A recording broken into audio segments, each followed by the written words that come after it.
Hey, it is your girl, your favorite paralegal, aka Cassandra Lynn, and welcome to Legal Doc Talk 24/7. How you guys doing today? Alrighty, y'all. So, we got it. So much has transpired today, and I feel like it's not enough time in the day to get everything done. But I said I was going to go live, so I am going to go live. Well, here I am, so we could talk about this Diddy law. Well, Momma Diddy. That's her name. Momma Diddy lawsuit. Momma Diddy lawsuit. What is up, worldwide collaborations? How are you doing? Yo, so I always knew that Momma Diddy was going to get sued. I just did not know when. And I'm pretty sure when this lawsuit came out, things hit the fan. I do believe that this will complicate Diddy's criminal case because there are a lot of allegations in here that is just not right. And I would not be surprised if one, she would be added to Diddy's RICO case because there's a lot more people that needs to be added to that case, but we just got to sit back and watch over the next couple of days, weeks, and months. Hey Rita, how you doing? How are you doing? Thank y'all for coming in, tapping in with me. I know it is late, but some of y'all are taking a night shift, and so, you know, trying to make it go by quicker. Hey, I'm glad you're here. But let's tap on into this complaint. So when I got somebody commented on a live that I did earlier and just said Burrows versus Smalls, and I was like, huh? So I googled it and I was like, oh, this was just filed.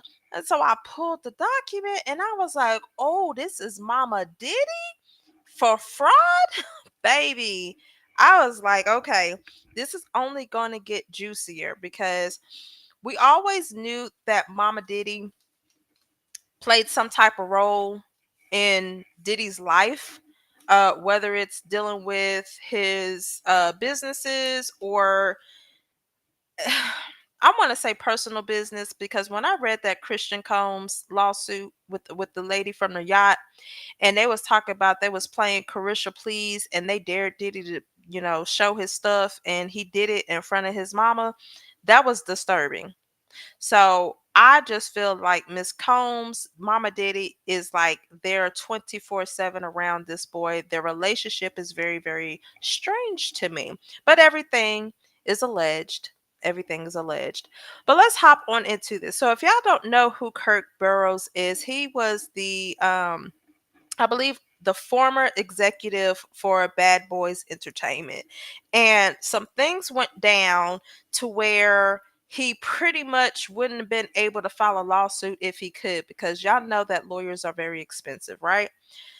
So he was able to file this lawsuit through the help of a family member. And I am very happy that, because how can I say this? It's not about, I mean, he could have gone a different way. He can show some type of indigency where he does not have to pay court costs, but it is nothing like actually having representation.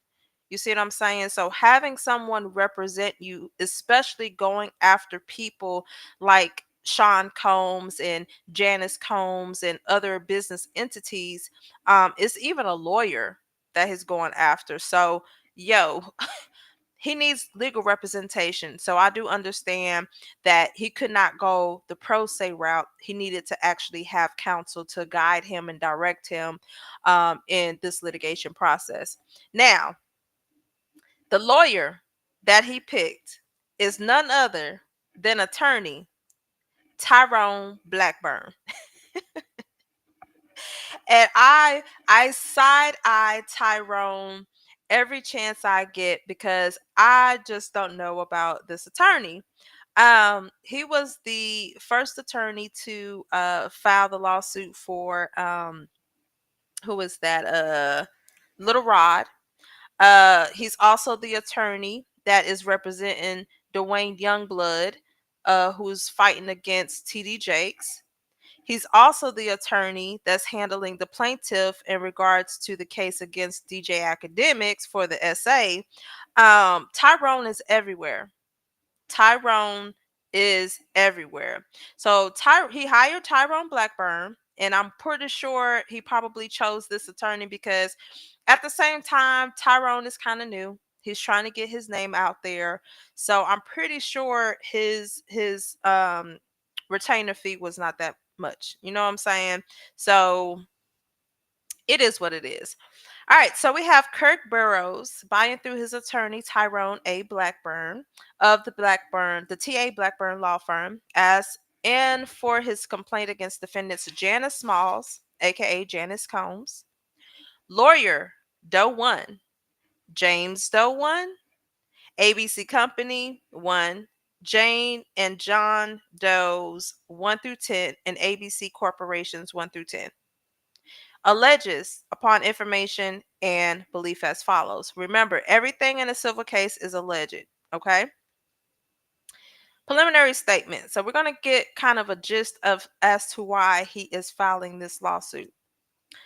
The case arises from an elaborate and calculated scheme executed by defendant Janice Smalls in collusion with Sean Combs, Kenneth Meiselas, and others to illegally seize plaintiff Kirk Burrowes' 25% ownership interest in Bad Boy Entertainment Holdings, Inc., a New York corporation, and his 15% share of BBE's annual earnings, thereby depriving him to access of his equitable financial interests and benefits derived from both plaintiff and defendant's operation of BBE. Plaintiff, an integral co founder and executive of BBE, contributed significant financial investments, industry expertise, and leadership to BBE. Through his efforts, Plaintiff helped the company evolve from an amateur startup entity to a global music powerhouse. Rather than honoring their contractual obligations, defendants exploited plaintiff's trust by misrepresenting key business dealings, minimizing and erasing his pivotal role in BBE's global success, and by implementing coordinate coercion and deceit tactics to defraud him out of his contractual acquired and earn beneficial ownership in and compensation from his efforts with BBE, thereby further depriving plaintiff of access to his equitable financial interests and benefits derived from both plaintiff and defendant's operation of BBE. So this man helped, build Bad Boys Entertainment. They went public. Well, did they go public? Nope. He just had, wait. No, it's just a corporation. So that is why we have bylaws. Like for my nonprofit, even I have a business, I have bylaws. And it outlined everything in those bylaws. So it's very interesting that they just bypassed that. And I don't even know if he would still even have access to any of that paperwork. But it's crazy that you do people like this. Defendant Smalls engaged in a decades-long scheme of intimidation, violence, fraudulent misrepresentation, and financial concealment to strip plaintiff of his rightful ownership interest in and to BBE. One appalling example of defendant's egregious conduct stems from an incident that occurred in 1996. Specifically, in May 1996, with defendant Smalls' knowledge, Sean Combs, the son of defendant Smalls, stormed into plaintiff's office located in a highly populated commercial office space within BBE, accompanied by Kenneth Meiselas Esquire, while plaintiff was working. During this incident, defendant Smalls' son, Mr. Combs, made threatening statements while erratically wielding a baseball bat. the fuck? Defendant's small son, Mr. Combs, then presented a contract to plaintiff, which he had never seen before. Plaintiff, under extreme duress and in justified fear for his physical safety and life, did not read the contract, but nevertheless signed the contract presented without the guidance of proper legal representation. He later discovered his signature on the aforesaid contract conveyed away his rightful 25% ownership interest in and to BBE. Oh, so this man was scared for his life, because what if he would have declined signing it? This man had a whole baseball bat in his hand, allegedly. Now, you know what's going to be interesting is if he stormed in the office with this attorney, they're probably going to end up subpoenaing him as well. Defendant Smalls acting individually and in concert with Kenneth Meiselas, her son Sean Combs, James Doe One, Lawyer Doe One, and other unknown co-conspirators engaged in an egregious and unlawful campaign of coercion, deceit, and misrepresentation in a concerted effort to unjustifiably wrest away plaintiff's 25% ownership interest in and to BBE, and to appropriate plaintiff's compensation, benefits, and intellectual property, which were all derived from his decades long contributions to BBE. That is so sad. Over the span of decades, defendant Smalls continuously deceived plaintiff by concealing her role in the illegal and violent transfer of 25 of the plaintiff's 25 ownership interest in and to BBE, inclusive of the BBE stock. So they do have a stock. Oh man, I didn't know that. Defendant Small's fraudulent concealment of her role in BBE and her involvement with the aforesaid incident that took place in May 1996, which deprived plaintiff of significant financial compensation and employment benefits and caused him irreparable harm, irreparable personal, psychological, and professional harm. Upon information and belief, defendant Small profited immensely from her conspiracy with her son, Sean Combs, Kenneth Meiselas, James Doe One, Lawyer Doe One, and other unknown co-conspirators, leaving plaintiff destitute, homeless, and excluded from BBE, a company he co-created and provided significant financial contributions to, without which BBE would not have attained the global success it currently holds. So you pretty much built the company on the back of this man, and then kicked him to the curb. Like, this man said that he was homeless. He went from having something to absolutely nothing. As recently as 2021, defendant Smalls further exploited plaintiff's trust. Specifically, defendant Smalls solicited plaintiff's expertise and assistance with respect to the development of the historical documentary about the history of BBE. Plaintiff, still unaware of defendant Smalls' unlawful campaign of coercion, deceit, and misrepresentation, which led to his ousting at BBE, hesitantly agreed to provide his assistance. Defendant Smalls subsequently reneged on their agreement of compensation and collaboration in connection with the BBE documentary, thereby perpetrating a pattern of exploitation, coercion, and deceit.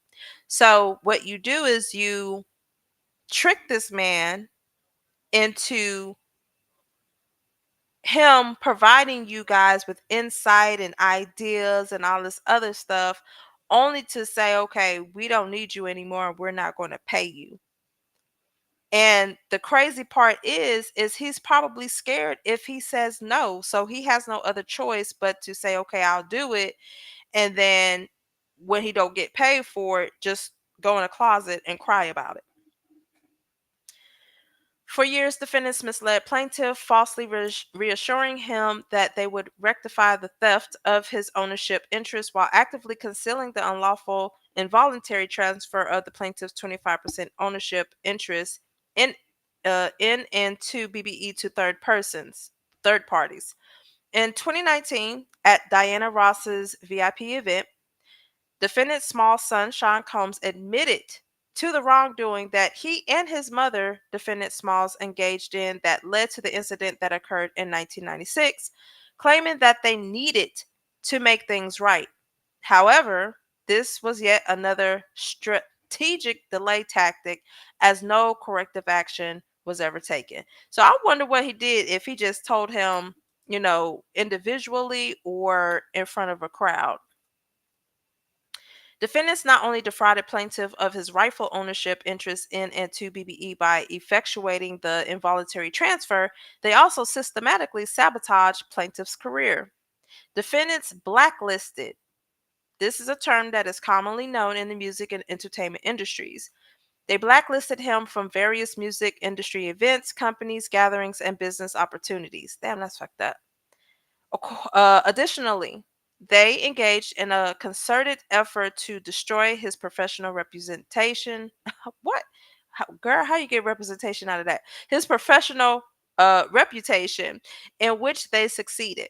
Defendants' concerted efforts ensured plaintiff would no longer have income security and would remain financially destitute and unable to reclaim what was rightfully his. Defendant not only defrauded plaintiff as his rightful stake in BBE, but also systematically sabotaged his career. They blacklisted him from the music industry, blocked business opportunities, and destroyed his personal or professional reputation, ensuring he would remain financially destitute and unable to reclaim what was rightfully his. Like they put that stuff in there twice. Furthermore, defendants deliberately misused corporate assets. Engaged in corporate waste and financial mismanagement by directing company funds be used for luxury personal expenses, unauthorized real estate transactions, and fraudulent business deductions, directly impacting plaintiffs' 15% profit share, which caused plaintiffs substantial financial harm. Defendants' actions all but obliterated the so-called corporate veil. Plaintiff now seeks reprieve for the egregious injustices and deliberate wrongdoings leveraged against him. This lawsuit seeks compensatory and punitive damages, equitable remedies, and all other relief deemed just and proper to address defendants' fraudulent, deceptive, and unlawful conduct. Specifically, he wants them to reinstate the full 25% ownership interest into BBE, compensatory damages for his 50% profit share, plus accrued interest in independent forensic financial audit of BBE's earnings from its inception, the time that it was created, to the present, and an injunctive relief to prevent further exploitation. Baby, if they get a hold of those books and they find that those books ain't booking, it's going to blow up. Hey, what's up, Don Diener? Cassandra D. Wood. Best made a similar accusation claiming he was going to file against Janice. There's an article published in Daily Mail. I'm going to look at that because now this is interesting. But see, this is what he uses. This is what they do. They scare you into doing things. They scare you. So you bust up in the office with a baseball bat. You make this man sign to pretty much relinquish his rights, his shares, his ownership. But you use this man for his education, for his ideas, for his creativity. And you think, like, who's going to go against Sean Combs and his mama if they're already using those scare tactics? Nobody. Because they're now thinking, if I go against him, I'm going to be blacklisted. If I go against him, I am going to lose every single thing. And look what happened. I'm gonna pay close attention to the streets now, because everybody's always they want to make up, oh, it's just another black man that they're going after. Look at what he's doing. This is not an SA case. This is a case where a man was stripped of his ownership, his profit share, his money. He was blacklisted. He went from making money to absolutely nothing. He was homeless. We have heard so many tactics that Sean Combs has done, even in those SA cases. People need to wake up and know Sean Combs is not a good guy. His mama damn sure ain't a good girl. A true definition of aided and abetted. She knows, she knew what was going on with this man. I bet you if they dig an independent forensic financial audit of Bad Boy Entertainment's earnings, if a forensic financial audit person comes in and trace where those funds were going, this shit is about to blow up. Diddy is a demon. He is. This case right here, I would have never thought. I honestly would have never, ever, ever, ever thought that it would be in this, context. This man was contractually entitled to 25% ownership in and to Bad Boy Entertainment. In addition to that, he was going to get a 15% share of BBE's annual earnings. Let me see. Hold it. How much did Bad Boys Entertainment make each year since inception?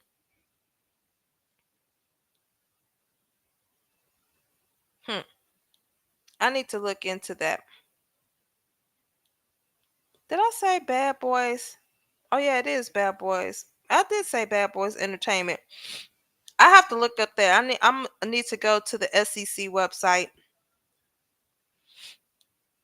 I'll probably do that in a second to see how much they made yearly.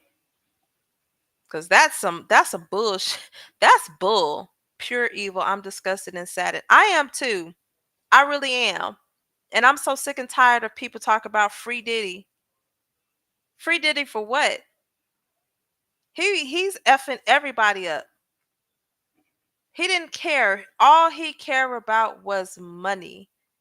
Money so he could continue to do the crazy, nasty, heinous, foul things that he has been accused of.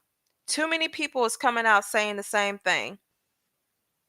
And now we're talking about you stripping people of ownership. Like if you have an agreement, like I don't know, maybe he thought he can just scare this man up out of, well, he actually did. He actually did. Hibiscus said, "It is sad how many black men have opportunities he had. Not very many." I agree. I agree. Hello, everyone. Hey, artist, how you doing? No, it's okay. It's okay. Hi, Gemini. Everybody in that family going to jail. Man, what? And I have not, I have been checking on Christian Combs's case, that essay case, and there wasn't no movement on that. So I have to go back and see if there's an update. I know with Justin was hiding that darn car that he got, that little Bentley, because he didn't even pay the bill. He got the car and never paid the bill. So he probably hiding it at this point. But it's not looking good for the Combs family.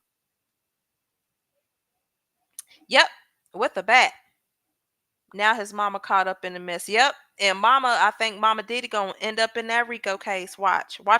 If yo, this case right here is just like opened up a can of worms. It opened up a can of worms because if they go into them books, they go into them financials, and they trace where those payments was going, it's a wrap. It is a wrap. So this man, Kirk Burrowes, he was the co-founder. He was the instrument in shaping the company's success, serving as its chief operating officer and general manager. Plaintiff dedicated his curated expertise, time, and substantial resources to BBE, including managing daily operations, overseeing artist development, and contributing to BBE's overall strategic growth. So then we got Mama.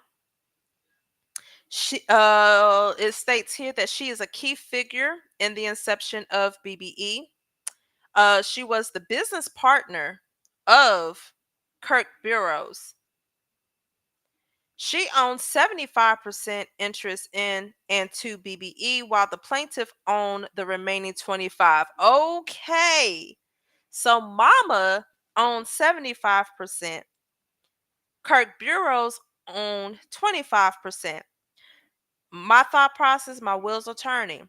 If that forensic um go through those financials and they see that funds were going to Diddy,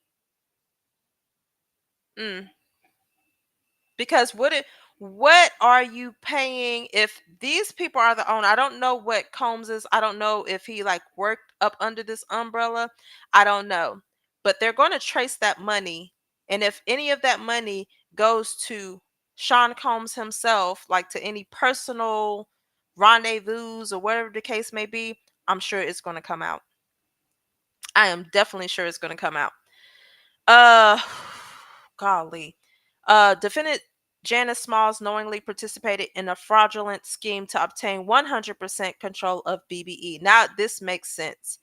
She falsely denied receiving plaintiff's 25% share until 2024, when records revealed her role in the involuntary transfer of plaintiff's ownership interest in and to BBE in the May of 1996. Y'all, I just realized this.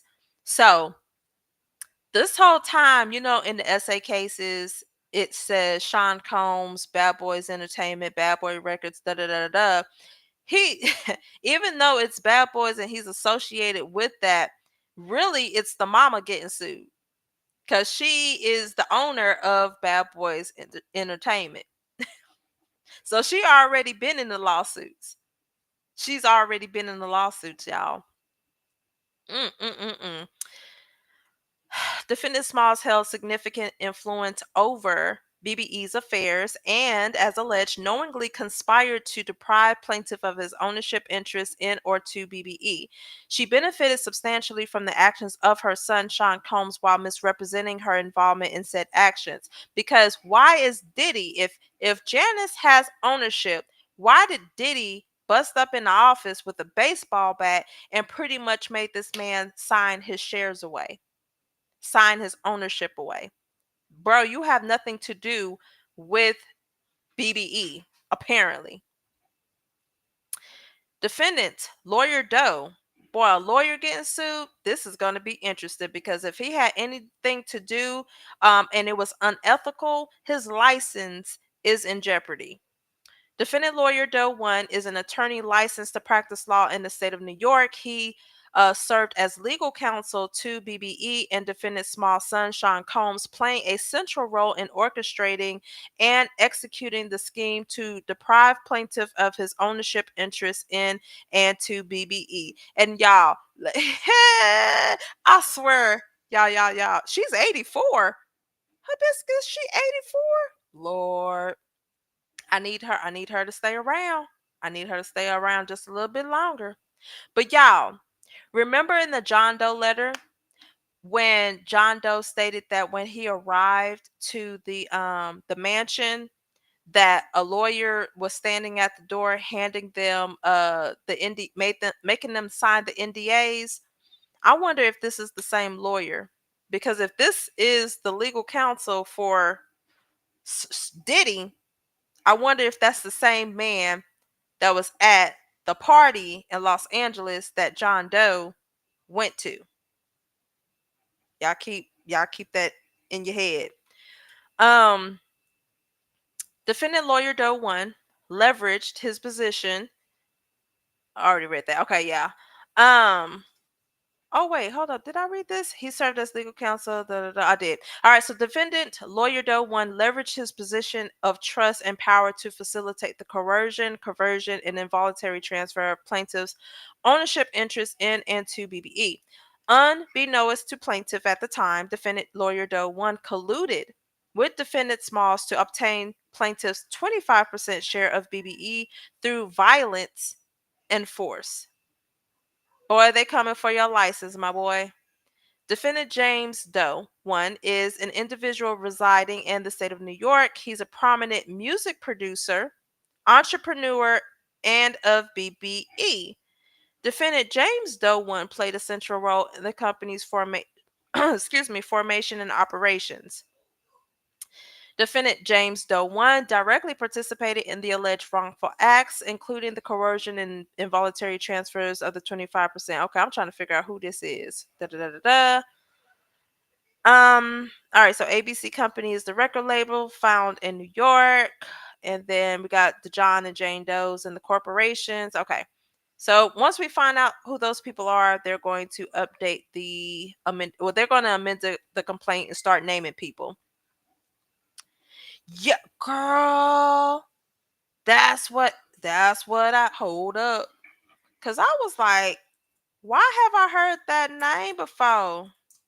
Hold up, we about to say this. Oh my gosh. Baby. Known for notorious. What the world? My kids is up here playing. Hold on, y'all. Let me see, brother. Oh man. Oh man. Hold up. The three brothers. Oh wait, hold up. Which one is Kenneth? Hold up. Ben. Okay, no. Oh, Kenny. Wait a minute.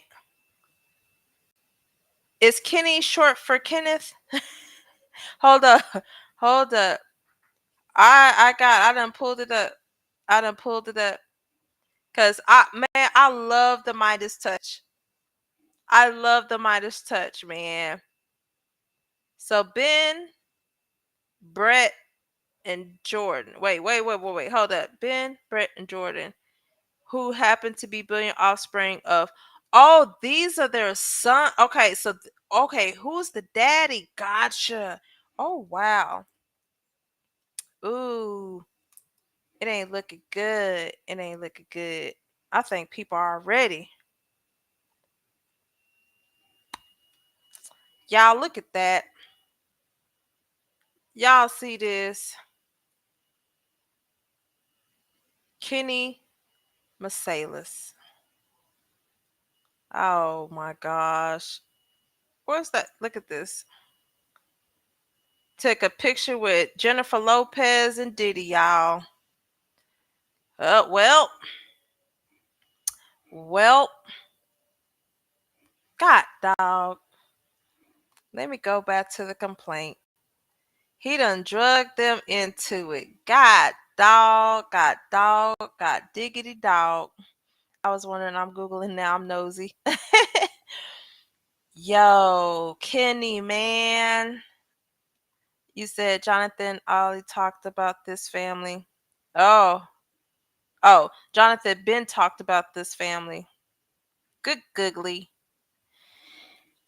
Y'all, it ain't looking good. Let's go into these factual allegations because I ain't trying to keep y'all long. Let's see what they talking about. All right, so we already know about he owned the 25%.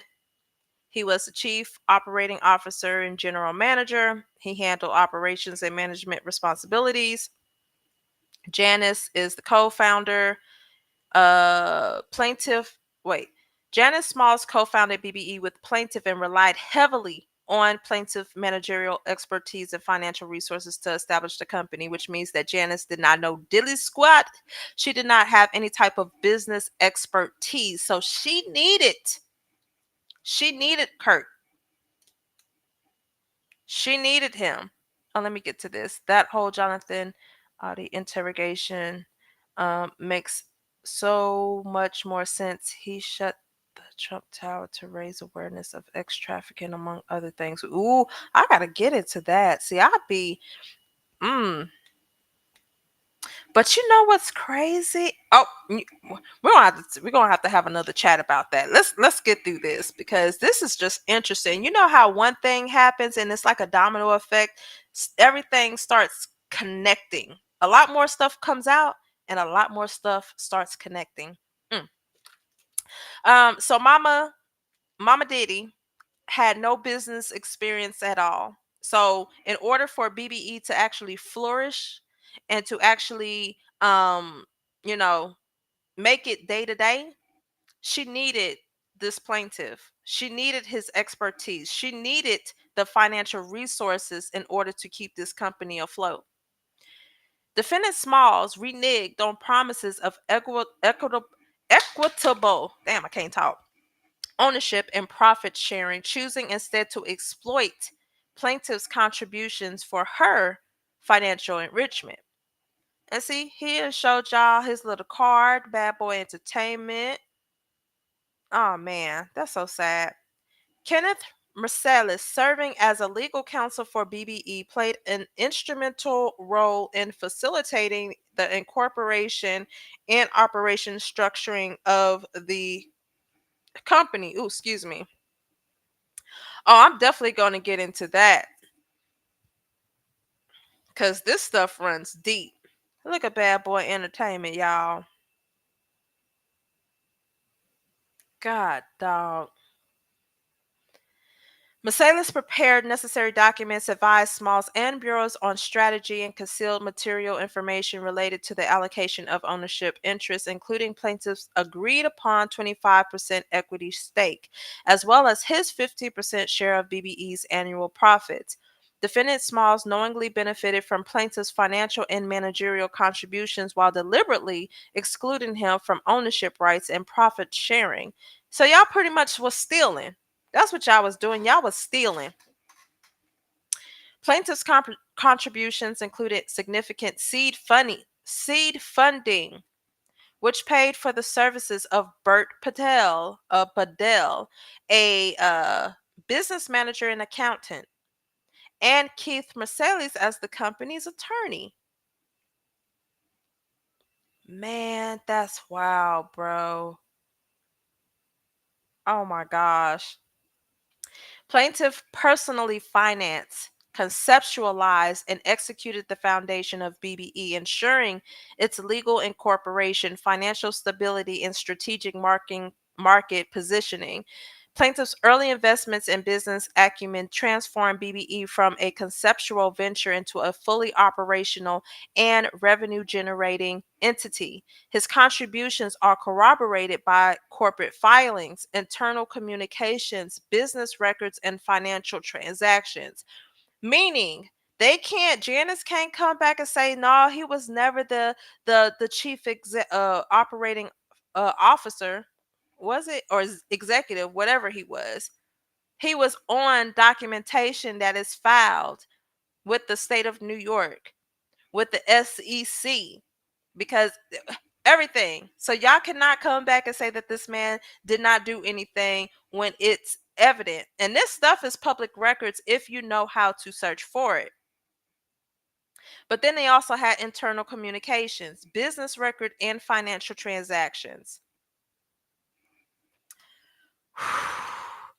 Gemini says Diddy is pulling big names into his criminal civil cases. I'm surprised he hasn't gotten Epstein needle yet. Child. Man, all of this, I won't even be surprised if Trump be named in this, but I'm gonna keep my mouth shut. I'm just gonna sit over here, just drink my water. Mm-hmm. I can't wait for the darn Epstein list to come out. I done already peeked at that redacted address book, that little black book. I tried to see if Diddy was in there. It's a lot of pages. But anywho's, let's get back into this. Official incorporation records confirm that BBE was formally established on June 9th, 1992. in New York as a domestic business corporation, with Corporation Service Company designated as the registered agent. Plaintiff played an instrumental role in securing and structuring the company, ensuring it complied with legal and financial requirements. This man has done a lot, so they better not say that this man is lying. They better not say that, because those same financial records is going to show if you paid that man. This man is about to come out on top in this case. He hit the jackpot and he deserves every bit of it. BBE initially operated from 1440 Broadway, New York, New York, a strategic location secured through plaintiff's direct involvement. Recognizing the need for expanded operations, plaintiff facilitated the relocation to 1540 Broadway, floor 30, which allowed the label to increase its industry influence and commercial reach. These records directly corroborate plaintiff's pivotal role in BBE's corporate development. During the formative years of BBE, plaintiff dedicated extensive time and resources without compensation, committing himself to structuring the company, building industry relationships, and securing key deals that solidified BBE's dominance in the music business. His visionary leadership was critical to the company's foundation and trajectory. I can contest to that. When you are starting a business and you're putting it together and that is your baby, you will put your all on it. You don't care how much sleep. I used to get about 2-3 hours of sleep and wake back up, and I'm like, okay, I gotta get I gotta get my business up and running.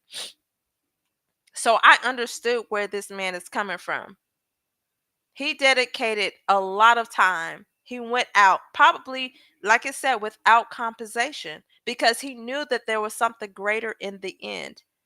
And it did, but he wasn't a part of it because they punked him out of his shares and his ownership. Plaintiff executive responsibilities include negotiating and executing artist contracts, securing top tier talent that fueled BBE's early success, managing daily operations, ensuring fiscal discipline, and establishing corporate policies, developing and implementing strategic initiatives that propelled BBE to global prominence. Plaintiff's contributions and ownership interests are meticulously recorded in over 1,000 pages of detailed business journals, corporate filings, and executive communications since the inception of BBE through this unlawful and involuntary ousting. These records establish his rightful ownership claim and undermine defendants' fraudulent actions. Defendant Janice, Momma Diddy, engaged in a pattern of calculated deception, intentionally misrepresenting her role within BBE and the May 1996 incident while covertly working to exclude plaintiff from ownership and financial benefits derived from his involvement with BBE. Momma Diddy, in concert with Diddy and the attorney Kenneth Meiselas, engaged in a conspiracy to defraud plaintiff by manipulating legal filings. Oh my gosh. Withholding financial disclosures and foregoing internal agreement to systematically remove plaintiff from decision making and equity participation. Um, Hold on, y'all. I need to see if he is. Man, you never know. State of New York. Nope, that's not what I'm looking for. New York State Bar. I'm sorry. I'm looking to see. Do y'all know if he still practices law? I'm looking right now anyway. Kenneth Meiselas. Meise. There we go. I'm sorry, y'all. I'm on the browser searching for. Oh, let me, let me. This is not good.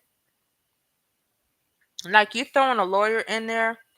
Kenneth Robert Meiselas, admitted since 1982. He has no disciplinary records.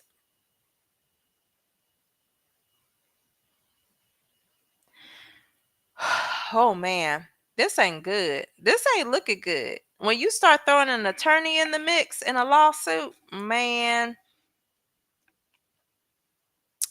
what have you done? Man, I want to go be nosy because I want to know what Midas Touch got to say about this. Well, at least Ben, because you're saying you engaged in a conspiracy, baby. Mm-mm. Defendant Small exploited plaintiff's personal and professional trust, regularly seeking his guidance and protection from Sean Combs' volatile and abusive behavior. Plaintiff personally witnessed Combs' physical assault Smalls, calling her derogatory. Wait, hold up. Let me run this back. Plaintiff personally witnessed Combs physically assaulting Momma Diddy, calling her derogatory slurs, aggressively overpowering her, and demonstrating a pattern of violence and coercive control. Defendant Smalls knowingly aligned herself with Sean Combs and Kenneth Meiselas to orchestrate plaintiff involuntary ousting, fully aware that her continued financial enrichment depended on eliminating plaintiff's legal claim to BBE. She played an active role in executing fraudulent transfers, fabricating legal agreements, and concealing financial transactions, and it disappeared from my side. But let me I'm gonna stop sharing and I'm gonna reshare. um so if you are, where it says fabricating legal agreements, the attorney, you fucked up. Concealing financial transactions, the accountant, you effed up.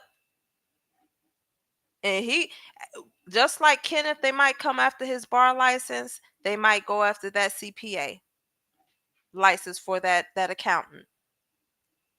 Despite years of verbal assurances and seemingly deep personal relationship between plaintiff and defendant Small, she deliberately orchestrated his exclusion, taking full control of BBE's assets and revenue while denying plaintiff access to the financial rewards of his labor and investments. Plaintiff's initial financial contributions to BBE were critical in covering the company's foundational expenses, including, so he paid for the corporation registration and licensing fees required to legally form BBE. He paid for the office space and any of the operational infrastructure costs. He paid for legal retainers, business development expenses, strategic investments. God, dog. Mama Diddy directly benefited from the financial outlays, fraudulently maintaining control over corporate funds and assets while systematically denying plaintiff his rightful equity stake. Mama Diddy's fraudulent conduct was intentional and malicious, including concealing corporate financial records to obfuscate plaintiff's equity claims, knowingly filing false documentation to facilitate his exclusion, misrepresenting ownership structures to third parties and industry Ooh, wait a minute. Misrepresenting ownership structures to third parties and so anybody, these are like the stakeholders, the investors. So you're telling the investors one thing, but you're doing another. Y'all, if y'all don't know, see, I have a master's in business administration, so that ain't good. As a direct result of defendant's unlawful actions, plaintiff has suffered substantial financial losses, reputational harm, and severe emotional distress, including fraudulent deprivation of his 25% ownership interest and 15% share of BBE's annual profits, career blacklisting, and reputational sabotage orchestrated by Diddy and Mama Diddy. a complete obstruction of his professional earnings, leaving him in a financial ruin. Boy, and here, oh my gosh, here go the attorney. Kenny, Kenny and Diddy, they both engaged in criminal activity, y'all. In May of 1996, Diddy and Kenny, they entered into Kirk's office. Diddy wielded a baseball bat and threatened plaintiff with physical violence, demanding that he sign over his 25% ownership into BBE. Plaintiff, fearing for his life, with tears streaming down his face, clearly unable to resist under the circumstances, involuntarily signed the documents relinquishing his 25% ownership interest in and to BBE. I would be boohooing too. You put your all, you put your blood, your sweat, and your tears to see. This man only had 25% ownership of the company. He should have had 75, and Momma Diddy should have had 25. But that didn't matter to him. That didn't even matter. So this man, I know it was all types of emotions going on that day. If anybody is talking about free Diddy, y'all are sick. If you are sitting up here, I know everything is alleged, but it is too many people coming out saying the same thing. If you are screaming free Diddy, if you are supporting this man, somebody should be investigating you too at this point.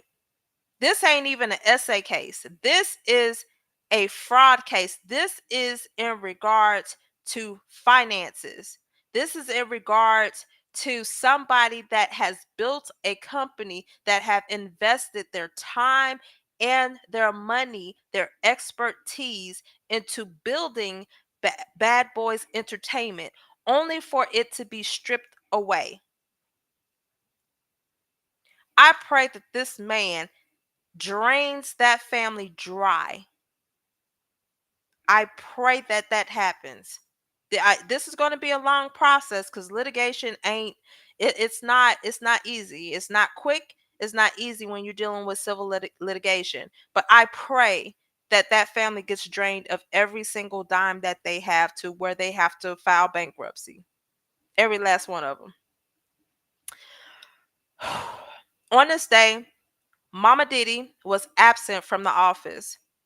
Her absence was not normal, as it was customary for her to be in the office daily. Defendant Smalls sat down the hall from the plaintiff. Plaintiff and Momma Diddy would have strategy sessions, attend meetings together with other label executives, and plaintiff would provide her with daily updates concerning artists, travel, sample clearances, and budgeting. What is it that Momma Diddy did? Because I don't understand. I mean, it's one thing. Well, you know what? It was just the owners. Because some people will be an owner of something and just kind of sit back and let everybody else you know, do the stuff. But if this man gave y'all the money to start, he should have had more than 25% and more than 15% of the freaking annual earnings of BBE. Look at all this damn paperwork on his desk. After Kenneth Meiselas and Sean Combs' criminal actions, plaintiff called defendant Small seeking guidance and assistances. She pretended she was unaware of Kenneth Meiselas and Diddy's action. Plaintiff recently learned that was a lie.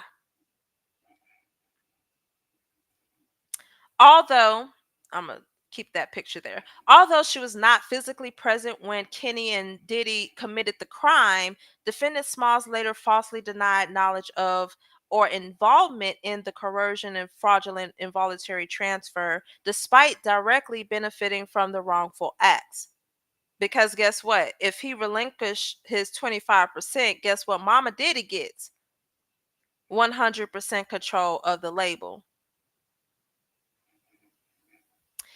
Kenny and Diddy acted in concert with Momma Diddy to orchestrate the fraudulent involuntary transfers of plaintiff ownership interests and concealed material facts to ensure that plaintiff remained unaware of the extent of their conspiracy. So let's talk about the plaintiff and Sean Combs' relationship. Because I'm trying to figure out, why would you do this to somebody who helped you build something that has a global presence? It does not make sense to me. And then over the years, you still didn't make it right. You blacklisted the man. It ain't even like you came back and say, "Man, I did you wrong years ago. Here's a check. Here's a cut. And from this point on, I'm going to cut you this much each year." He didn't even do that. Plaintiff was a visionary strategist and business architect of BBE. His relationship with Diddy began in the early 1990s when Plaintiff was introduced to Combs through industry connections who recognized his prowess in talent management, business structuring, and industry negotiations.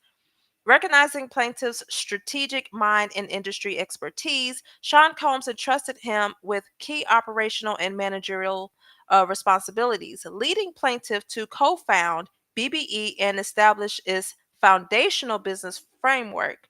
Plaintiff's influence was an instrument in transforming BBE into a dominant force in the music industry. He designed, implemented the business infrastructure that allowed BBE to thrive, ensuring sustainable revenue streams, artist development programs, and long term strategic planning. Plaintiff designed and implemented the business infrastructure that allowed BBE to thrive, ensuring sustainable revenue streams, artist development programs, and long term strategic planning.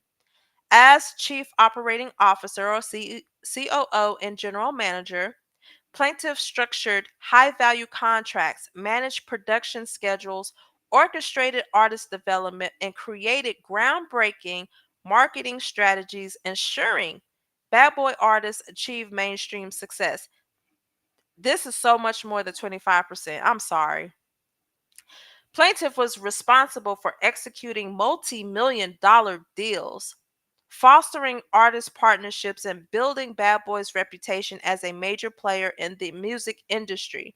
He was the chief negotiator and business strategist behind many of BBE's biggest commercial success.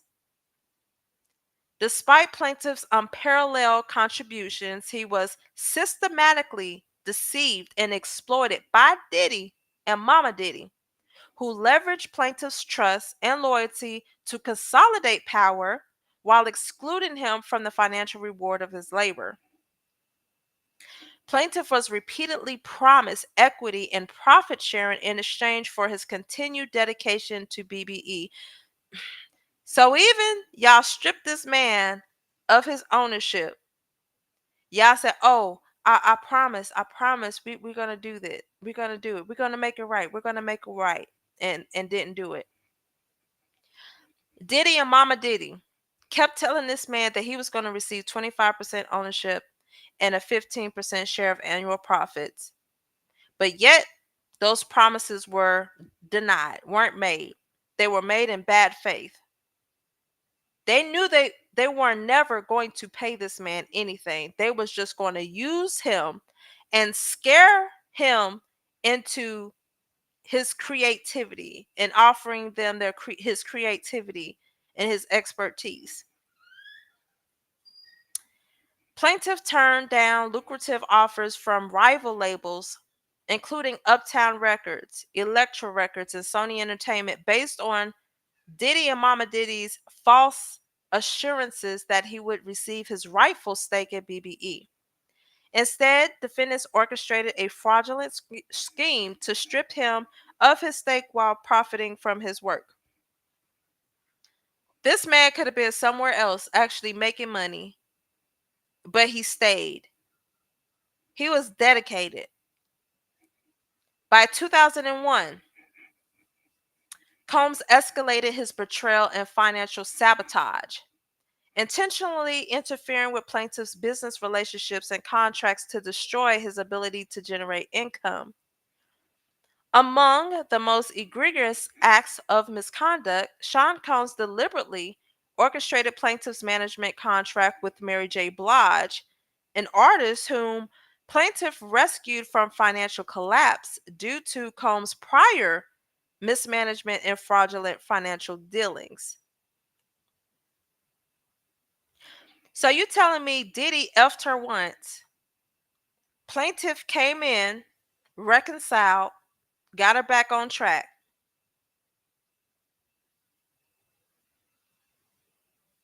And then he came back. Wait, what? Combs engaged in fraudulent financial schemes, inflating Mary J. Blige's expense accounts by charging unauthorized expenses, fabricated fees, and luxury purchases under false pretenses. Baby, I know 50 Cent is somewhere laughing his ass off. And because y'all know I love Power, all the series, all the books, all the books. And he took Mary up under his wing and she did that. She did that on Power. Raising Canaan, I believe. These illicit transactions included charging personal expenses to artist accounts, such as designer clothing, private jets, luxury vacations, and unauthorized gifts. Hey LP, how you doing? Yes, Hibiscus, God don't like ugly. One of the most egregious examples of financial fraud involved Combs' obsession with Tupac Shakur. Baby, hold up. Hold up. I got to get close to this computer. One of the most egregious examples of financial fraud involved Combs' obsession with Tupac Shakur. He attempted to mimic Tupac's style, purchasing Versace silk shirts and expensive accessories for himself while falsely expensing these purchases to Mary J. Blige's artist account. If y'all ain't tapped into that Keefe D that I did, it was a live, and Keefe D pretty much said that Diddy gave out that hit. I believe it. I believe it. I believe it. Plaintiff, as Mary J. Blige's business advisor, exposed and corrected these fraudulent transactions, renegotiated her contracts, and successfully brought her out of financial ruin. Plaintiff was the architect behind Mary J. Blige's resurgence, securing one of her most commercially successful tracks, Family Affair, by negotiating a production deal with Dr. Dre. Hi, El. I am doing good, and the babies are fine. The babies are doing well. I just fed them. That's why I was late to this live because I was cooking and eating. Man, this is crazy. As retaliation for plaintiff's refusal to condone financial misconduct, Sean Combs, aided by Kenny, deliberately orchestrated the termination of plaintiff's contracts, ensuring that plaintiff was completely blacklisted from the music industry. So that's why he busted up in the office and told him to sign, is because he stood up and stood for Mary J. Blige and renegotiated her contracts so that Diddy won't come back and financially abuse her anymore. So this dude wanted to be like Tupac. Diddy wanted to be like Tupac. That's all I just got from this. He wanted to be like Tupac, y'all. It makes sense. It makes sense.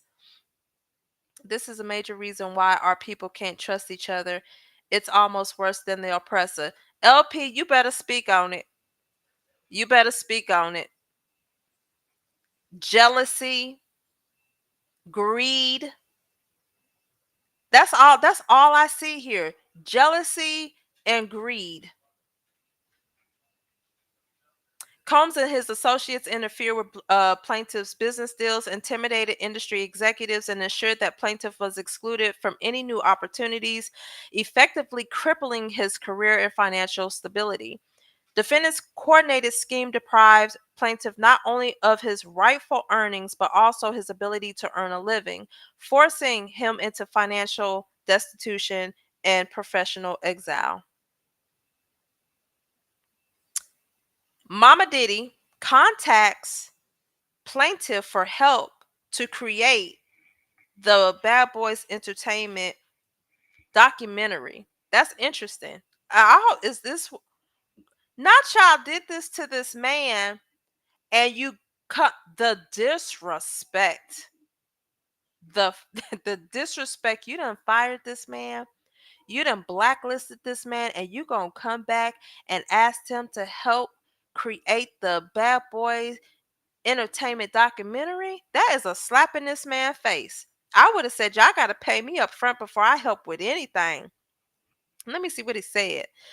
As recently as 2020, defendant Momma Diddy contacted plaintiffs seeking his assistance in creating a historical documentary about the label. In exchange for his in exchange for his okay, that don't make sense. But plaintiff agreed and prepared a detailed production treatment, including records, photos, and other evidence from the label's history. Momma Diddy used plaintiff's contribution to advance her project, but refused to compensate plaintiff or include him in the production, breaching their agreement. This conversation was one of many conversations between plaintiff and Momma Diddy, where plaintiff questioned her knowledge and involvement with the 1996 stock takeover. As she had done on multiple occasions, Momma Diddy intentionally lied, denying any knowledge or involvement. In 2024, last year, plaintiff, through legal counsel, discovered that Momma Diddy had been lying about her involvement in the forced involuntary transfer of plaintiff's ownership interest and that she was the direct beneficiary of the conspiracy orchestrated by Kenny, Sean Combs, and others. So I bet you Tyrone, yeah, if he, I wonder when he hired Tyrone. Okay, Tyrone, if you had help in this, all right, I see you, my boy. As previously stated, plaintiff was a pivotal figure in the creation and success of BBE as general manager and later president. He oversaw operations, corporate management, budgeting, and artist development. Plaintiff dedicated his skills and resources to the company, even personally investing approximately $100,000 to cover operational expenses between 1992 and 1994. Plaintiff's compensation was initially minimum, starting at $30,000 annually, despite the company generating significant profits. Plaintiff was contracted to receive 50% of the company's profits and 25% equity stake at compensation for his role in BBE's establishment and success. So y'all telling me that y'all paid this man $30,000? You paid the chief operating officer and the general manager $30,000 a year. What is that? I made that out of high school.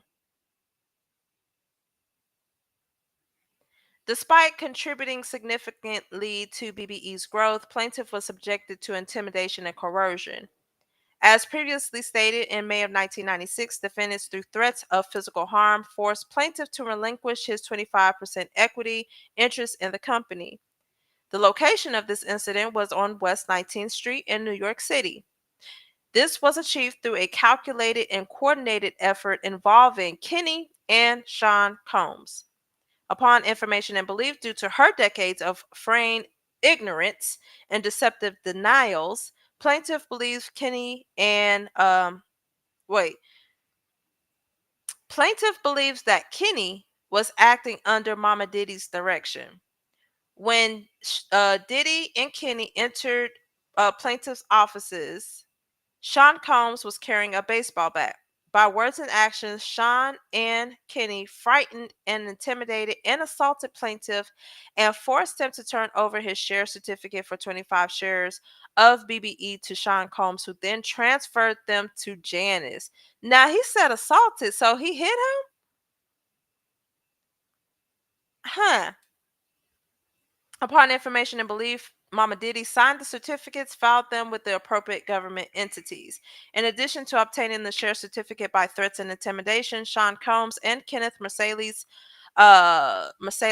intimidated and coerced plaintiff into signing documents releasing plaintiff of his equity interest in BBE. Even after the coerced transfer, defendants continued to exploit plaintiff's skills and resources, leveraging his contributions to further enrich themselves.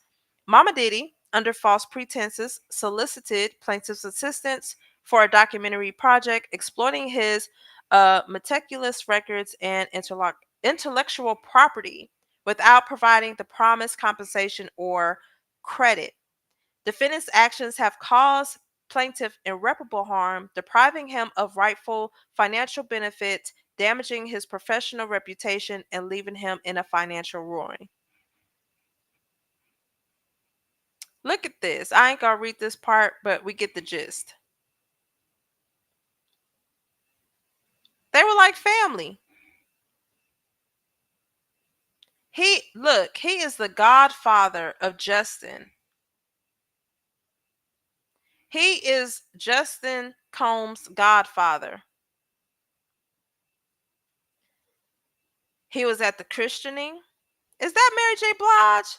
Baby, look, she looked like she was sad. What? Oh my gosh. Plaintiffs serve as a backbone of BBE, acting both as a trusted business strategist and personal confidant to Momma Diddy. He not only oversaw critical financial and operational affairs, but also provided unwavering support, ensuring small stability and positioning her for financial aid and professional success. Plaintiff's commitment to Momma Diddy was rooted in loyalty, trust, and shared ambitions. In the summer of 1992, after Sean Combs' abrupt termination from Uptown Records by Andre Harrell, Combs spiraled into a deep depression plagued by self doubt and suicidal ideation. Recognizing the urgency of the situation, plaintiffs stepped in the Combs' stabilizing force, offering emotional fortitude, strategic business insight, and a clear vision for the future. Plaintiff was a primary architect behind Combs's resurgence, crafting the blueprint and led to the birth of BBE. Without plaintiff's intervention, Combs' career and eventual empire of BBE would have ceased to exist. Recognizing plaintiff's indispensable contributions and leadership, Momma Diddy and contractually obligated BBE to pay plaintiff no less than 15% of the company's annual profits for every year he served as general manager or president of the company. Look at this. By early 1993, he was finally added to the payroll at a merger. So it started in 92. By 93, they added him to the payroll, $30,000 a year, a fraction of what he rightfully deserved. I agree. 15% of the shares of BBE's annual profits was contractually owed to plaintiff between 1993 and 1997. 93, prominent business manager Bert Padell executed the issuance of 25 shares of BBE, formally allocating ownership stakes to Janice Smalls and Sean Combs. So they took that 25 shares and they made Momma Diddy and Diddy the owners. Following Padell's issuance of the shares, Sean Combs and Janice Combs formally transferred 25 shares to plaintiff. Oh, okay, I see what they're saying. Honoring their agreement to grant him an equity stake in the company. A substitute share certificate of 25 shares was issued in plaintiff's name, signifying his official and legally binding ownership in BBE. Okay, so that makes sense. I'm just kind of going through there because a lot of this stuff. So this section right here is showing y'all the relationship that they had. Like when Diddy got fired, if it was not for a plaintiff, Diddy would be nobody. Now, I can't really say he won't be nobody, but plaintiff played a huge role in ensuring that BBE was off the ground. Because just much as that was, I always thought that really Diddy is the one who got Bad Boy Entertainment off the ground. Now to know that Mr. Kirk Burrowes is the one, run this man his money. Run this man this money. He is responsible for getting Mary J. Blige out of that financial ruin she was in. All because of Diddy. All because Diddy wanted to be like Tupac. Explains why he wanted Tupac gone. Because he was jealous. And I guess I'm going to say allegedly. I guess. 1993, 25% shares of BBE to the 2019 BBE documentary Manipulation. So we know that golly, for more than 2 decades. So for 2 decades, y'all, they continued to engage in a pattern of deception. They kept assuring this man that he would receive his old profits from BBE and never did. They went to Diana Ross's birthday party. Oh yeah, this is what I want to see. So in 2019 at Diana Ross's birthday celebration, Sean Combs and Momma Diddy once again acknowledged their fraudulent conduct, promising plaintiff that they would make things right regarding the wrongful theft of his 25% shares and the unpaid 15% shares of BBE's annual profits. The moment was a rare verbal admission of liability, yet no corrective actions follow. I want to know if they said it like out in the public, they gave a speech and they said it, or they was just kind of talking amongst themselves and they said that. Because I was like, are there witnesses? During this conversation, Janice Smalls directly requested plaintiff's assistance in developing a so they was at Diana Ross's birthday party and they said that they was going to make things right, and in the same breath she was like, hey, how about you help us develop this BBE documentary, and you'll definitely will get what's due to you. You'll get compensated, and you're going to get reimbursed the 25% ownership and the 15%. So what they were doing was they were buttering him up. They was buttering, and he seems like a very genuine person. He's like one of those people that he can't see people down, so he's going to help you. He wants to be involved in it because, once again, this, in all honesty, this is his company. BBE is Kirk Burrowes' company. And so I'm pretty sure he was happy when they asked, "Oh, you want me to do, the documentary?" Oh man. This man. Yep, and that's what she did because all Mama Diddy she knew that he had everything. He had all the information. He had all of the notes. He had all of the journals, the documentation.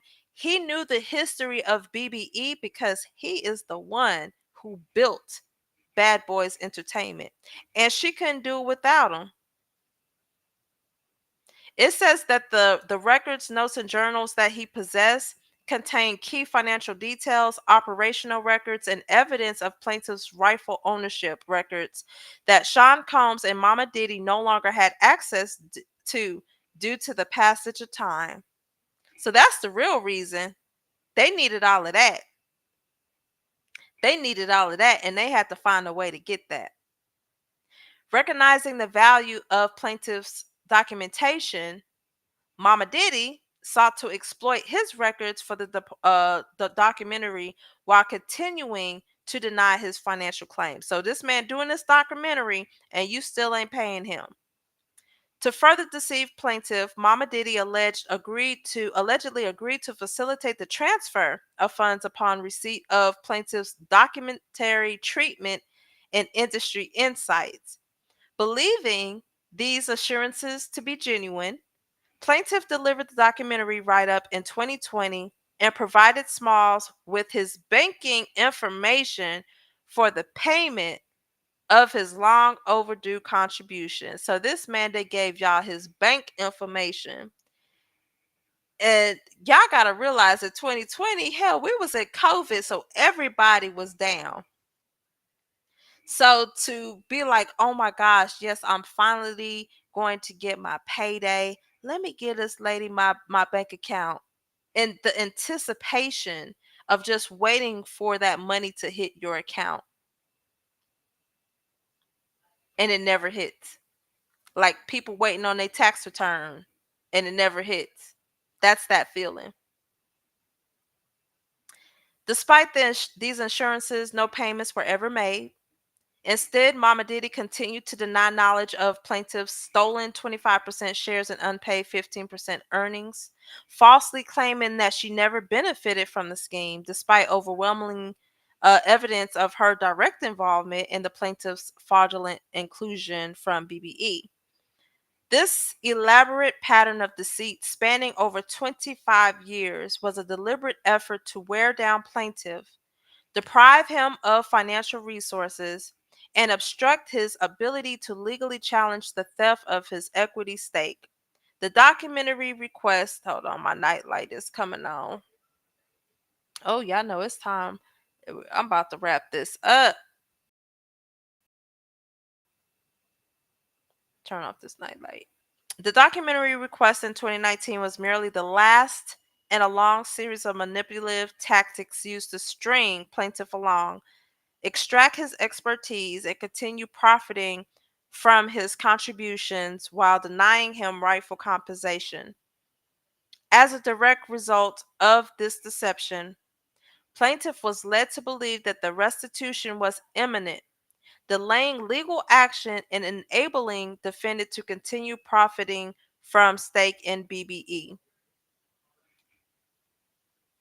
Plaintiff now seeks immediate restoration of his 25% equity stake, full repayment of his 15% profit share, and punitive damages for the decades of willful deception, fraudulent misrepresentation, and financial harm inflicted by defendants. So let me see. So I'm gonna read this part, and I think the rest is kind of like not really, I don't want to say not really relevant, but those are what he's suing for. So this is how he discovered that it was fraud going on. For several years, plaintiff has endured immense financial hardship, leading to homelessness and prolonged periods of living in shelters across New York City. This is so sad. Deprived of his rightful 25% ownership stake in BBE and his 15% share of company profits, plaintiff was deliberately forced into financial ruin as part of a coordinated effort to deprive him of legal recourse and investigative resources. Throughout this time, plaintiff persistently sought accountability from Momma Diddy, who engaged in a deliberate campaign of deception. Momma Diddy repeatedly and falsely assured plaintiff that she had no involvement in or knowledge of the fraudulent transfer of this ownership shares. As recently as 2020, Momma Diddy reaffirmed her false claims, shifting blame to her son and to Kenny, the attorney, while knowingly concealing her direct involvement in financial gain from the fraudulent transfer. Because I don't know, ma'am, if they made him sign over his 25% and it went to you, I'm pretty sure you knew you had 100%. It was only y'all two. So how you did not know? Plaintiff was systematically misled and oh, I'm sorry, I got the hiccups, and manipulated, left to believe that pursuing legal action against Momma Diddy would be fruitless.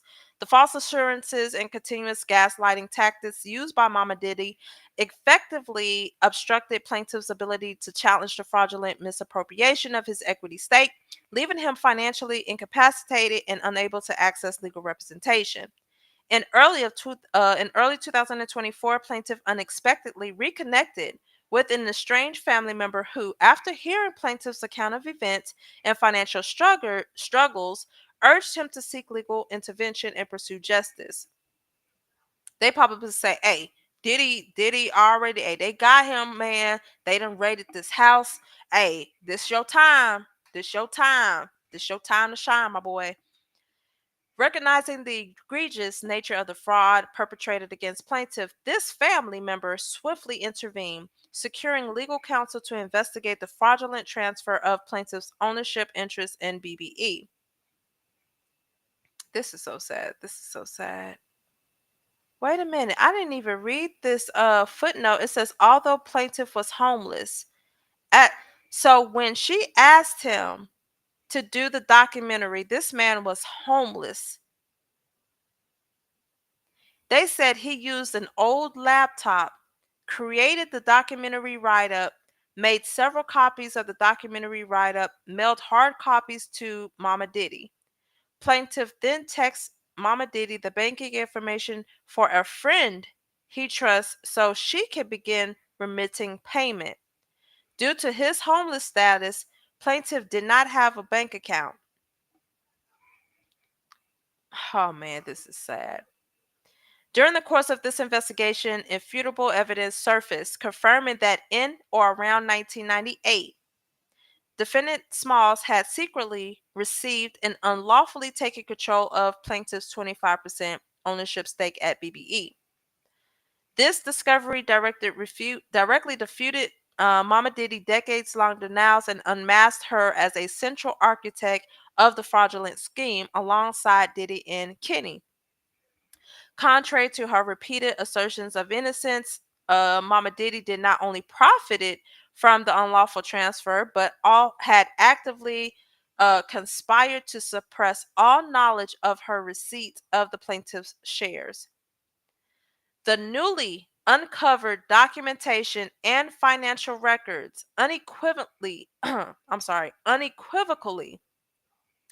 prove that Smalls engaged in fraudulent concealment, preventing plaintiff from discovering the true nature of the misappropriation and delaying his ability to pursue rightful legal claims. This orchestrated concealment deprived plaintiff of his legal rights, financial stability, and industry reputation, ensuring that Smalls and her co-conspirators could continue to reap the financial benefits of plaintiff's hard-earned contributions while plaintiff languished in destitution. As a direct and immediate result of these findings, plaintiff's fraud and breach of fiduciary duty claims became ripe for adjudication, leading to the initiation of legal proceedings against Momma Diddy, and her co-conspirators to recover his rightful ownership stake, financial damages, and punitive compensation for decades of willful deception and financial sabotage. What struck me here is it says uncovered documentation and financial records. I'm thinking that in the midst of this criminal suit, right? Because they got to go through everything. They got to go through every single thing. Because one, it's a RICO case, right? I'm thinking somebody probably reached out to him and say, hey, they reached out to him about something totally different. And then somehow it led to this finding. And now he's taking legal action. I'm telling you, all of these cases are connecting the dots, man. So, this is what she's being sued for: fraudulent concealment. All right. Yeah, you concealed a lot of shit. Misappropriating funds. She weaponized this man. She used his trust as leverage. Good googly moogly. So, yeah, fraudulent concealment. And I might post this document in my members, so if y'all want to read it, y'all can. What's the second cause of action? Fraud. She knowingly engaged in an orchestrated campaign of deception, consistently making false representations and deliberately omitting material facts regarding her direct involvement in and substantial financial gain from the fraudulent scheme that resulted in plaintiff's forced relinquishment of his 25% interest in Bad Boys Entertainment. So we got fraud, we got unjust enrichment against Mama. So the first three are against Momma Diddy. She knowingly, willfully, and maliciously enriched herself at plaintiff's expense, orchestrating and benefiting from the transfer of that 25% ownership. Mm-mm-mm.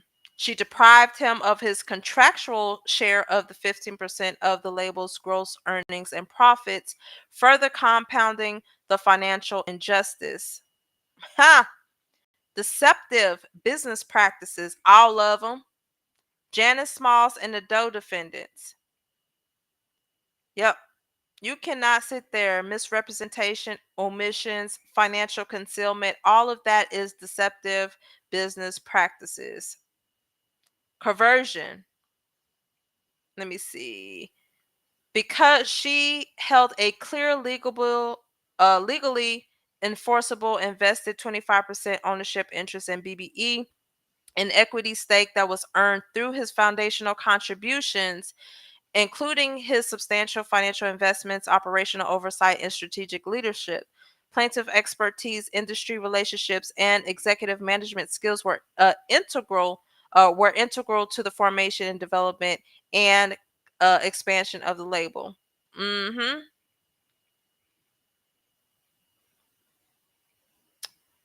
Oh my gosh.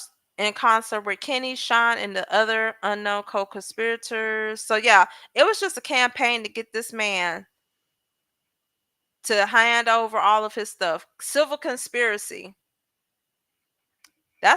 Yep. New York Penal Code Section 190.65. Conversion and breach of fiduciary duty. Devising a sophisticated scheme to deprive plaintiff of his 25% ownership stake in BBE and to exploit his financial investments, managerial expertise, and intellectual contributions for their own illicit gain. Yep, y'all all conspired. Y'all all conspired from Kenny to Diddy to Mama Diddy, Lawyer Doe 1, James Doe. Oh my gosh. Boy, they about to eat them up in court. So let's see. This is about to be it. All right, so now we're down. So this is what he's asking for. So he's asking for the court to issue a judgment against defendants Mama Diddy, Lawyer Doe 1, James Doe 1, and other co-conspirators as follows. Let's see. For compensatory damages in the amount sufficient to fully compensate plaintiff for all financial losses, including but not limited to the value of plaintiff's 25% ownership interest, as well as his 15% stake in the gross earnings and profits of BBE from inception to present day. It is appraised market value, lost profits, and the harm caused to the plaintiff's professional reputation and opportunities. Y'all, so you're talking about from 1992 to 2025. That company is about to be bankrupt.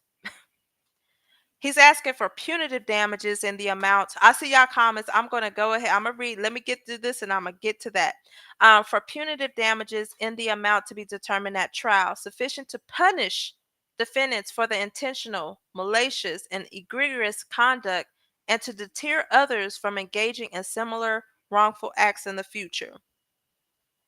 For an order declaring defendants jointly and severally liable for the harm caused by their wrongful actions, including fraud, conversion, breach of fiduciary duty, and civil conspiracy. So, oh my God. So, collectively, y'all gonna pay him individually. Y'all gonna pay him. For an equitable accounting of all profits, revenues, and financial benefits derived from defendants from plaintiffs' owner interests, labor, and contributions to BBE, with a mandate to provide full transparency and disclosure of all relevant records. Y'all got to cough up these records if they're not already.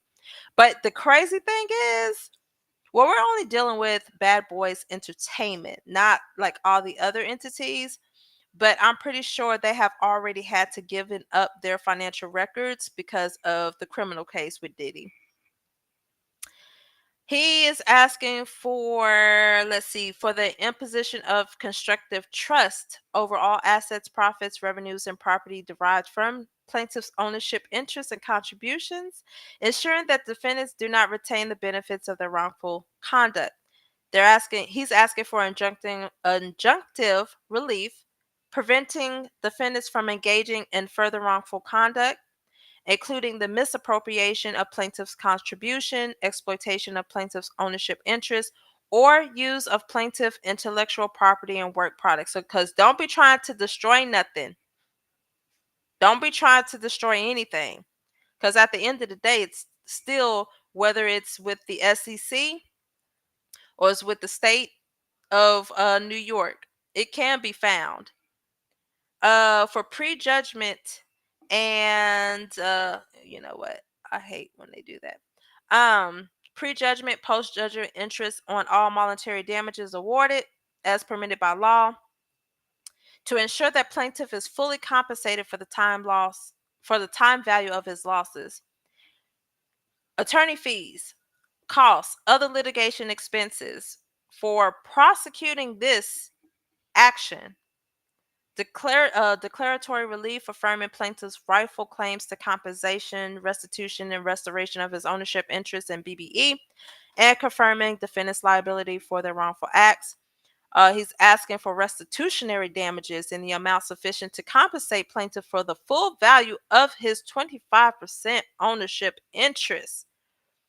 An order requiring defendants to produce and disclose all financial records, communications, and agreements related to plaintiff's ownership interests and contributions to BBE to ensure transparency and accountability. For an order enjoining defendants from further fraudulent, conspiratorial, or wrongful actions involving plaintiff's property, contributions, and professional representation, and I said professional reputation, and for such other further relief that the court deems just equitable and proper. All that other good stuff. Whew, that was a lot to read. That was a lot to read, but hopefully y'all get y'all get the gist of it. Y'all get the gist of it. Guitar players unite. I love this page. I'm doing my best to push this page so they can learn from the Oh, thank you so much. Thank you. And I love y'all for tuning in. I definitely love y'all. Yes, hibiscus. I pray that now if they have to owe this man from since 1992 to 2025, not just his ownership, not just compensation, but annual profit shares, they done for. They are done for. Hey, Babs, what's up? LP said, run me my dollars before any work is activated. No, for real. I had to learn that when I started working for myself in this paralegal business. I learned to get my funds up front unless you are an attorney. But now I have had an attorney. I need to check into that. I'm glad I said that. But I have had an attorney not pay me for my services. Now, those are the only people that I don't have them, pay me up front. It just all depends on what type of work. If I'm managing your cases, that's one thing. I can't do anything about it. But what I can do is have a credit card on file. So when you don't pay me, I just bill it or run the card. But I try to be nice.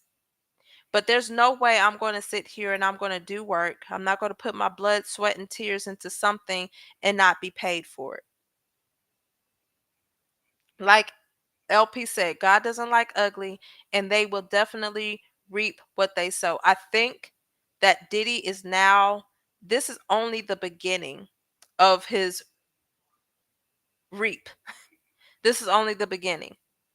After reading this, I am more disgusted with Sean Combs. And I really wouldn't understand how anybody, and you can say whatever it is in the comments, but I really don't understand how people can support this man knowing that he did this to somebody he made a godfather of his child, to somebody who helped him when he was suicidal, for somebody who stepped in and helped you build a global company, Bad Boys Entertainment, and you did this to this man. And then for your mama, I've been side-eyeing her, and I knew something was going to come soon. I just did not know when. But for her to sit there and turn a side eye because your son bopping you upside your head, you don't want that money to go. So you're going to do whatever little Shawnee Combs tell you to do.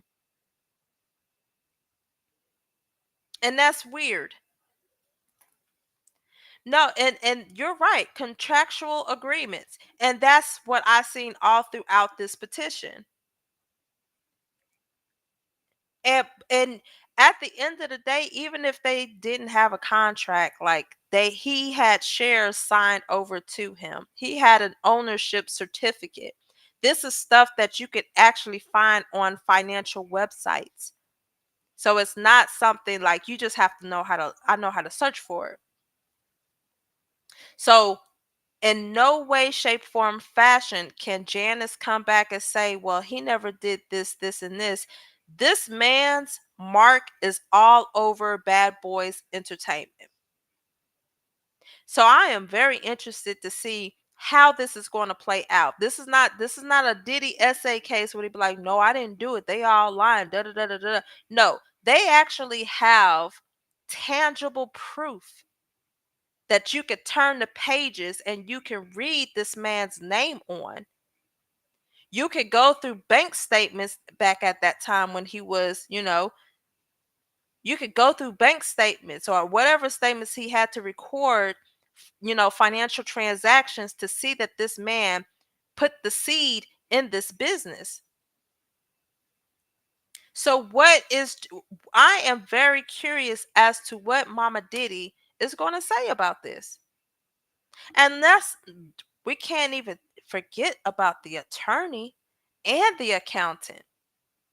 Y'all are at risk of losing your license to practice law and to be an accountant. Your CPA license is gone. Because if like people who cook books, that's the terminology we say. So you go in there and you change your numbers and stuff to make it look, appear. I'm surprised, man. And then the thing with Mary J. Blige, but we can't even get on that. Diddy wanted to be like Tupac. So he started buying clothes and all this stuff and billing it to Mary J. Blige's expenses. So that way, if she does a show and get a check, her check gonna be way less because all those expenses are going to be, have to be paid. That's just like you go to work and then you get your check and you see all federal and state and health insurance and whatnot come out your check. That's pretty much what happened with Mary, but a little bit more. She was probably owing Bad Boys after she did a show. But this man came in, became her business advisor, renegotiated contracts, and brought her up out of the slump. I would never, ever in my life forgive Sean Combs for that. And I'm glad that Mary came out on top. I wish she would have sued him. But ain't no telling what type of games he was playing. If you busting up in people's offices with a baseball bat and intimidating folks and trying to blacklist them, what can you do besides be like, okay, I'm going to sweep this up under the rug and I'm just going to move on. And that's sad. So the same intimidating tactics that he had in this situation, and it's not even an essay case, do y'all still believe that he's innocent? And this is the question for the people who saying all those people who have filed an essay lawsuit against Diddy, they lying. This is crazy.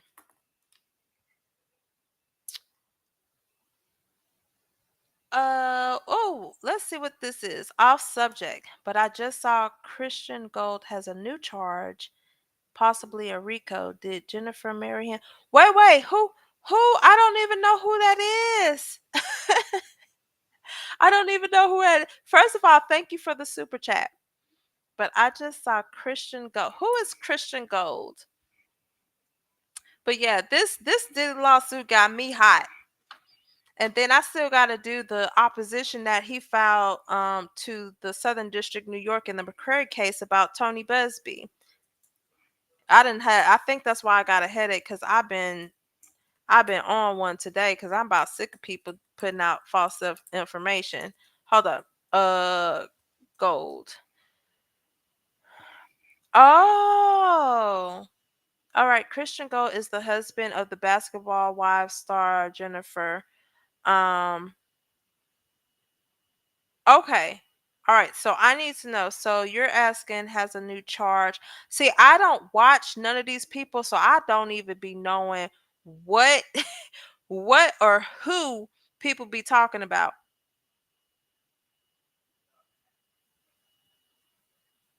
Let me see. So this article was September 9th. He 15 days for a probation violation. Where are they located at? I have to look at that on the outside, because I don't even know who these people are. So I don't know where to actually look, or where to start. So if you can provide me with, I got his name. I just need to know. Oh, it says DeKalb County. Okay, I will look and see, and I'll probably do a update just for you, Tanika. Thank you for the super chat. I would do an update just for you. Matter of fact, let me write it down, because I was like, "Who is this?" Y'all. I'm weird. I don't watch none of that stuff. I'm a Marvel chick. I like true crime stuff. I like horror stories. Um, so you'll never find me watching like baddies uh or basketball wives or real housewives.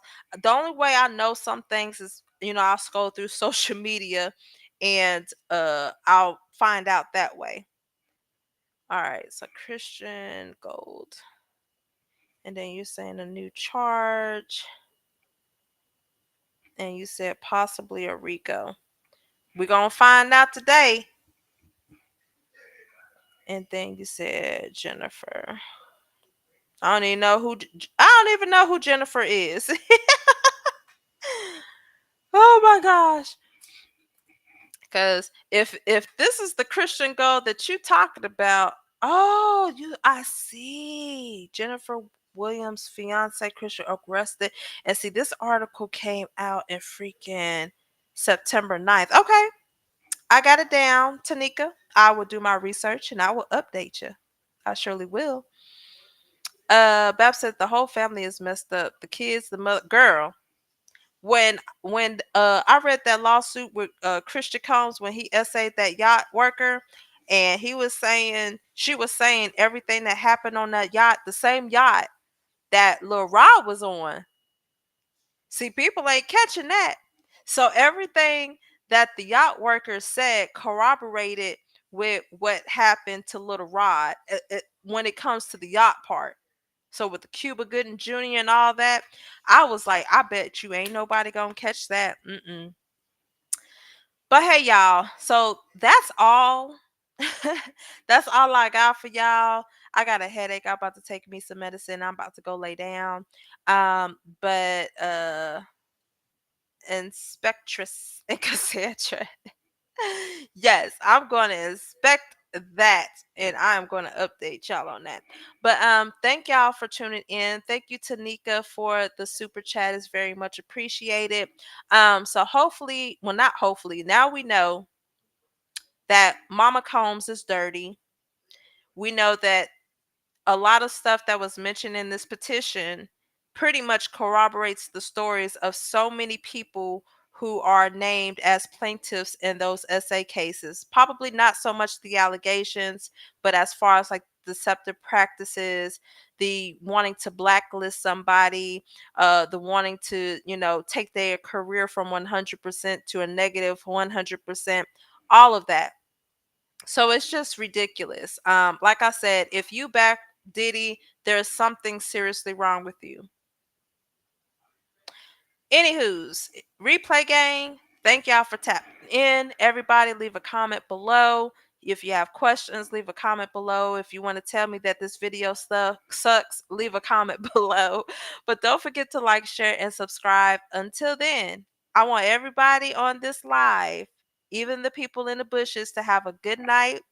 Stay blessed, stay prayed up, and I will see y'all in the next one. Bye.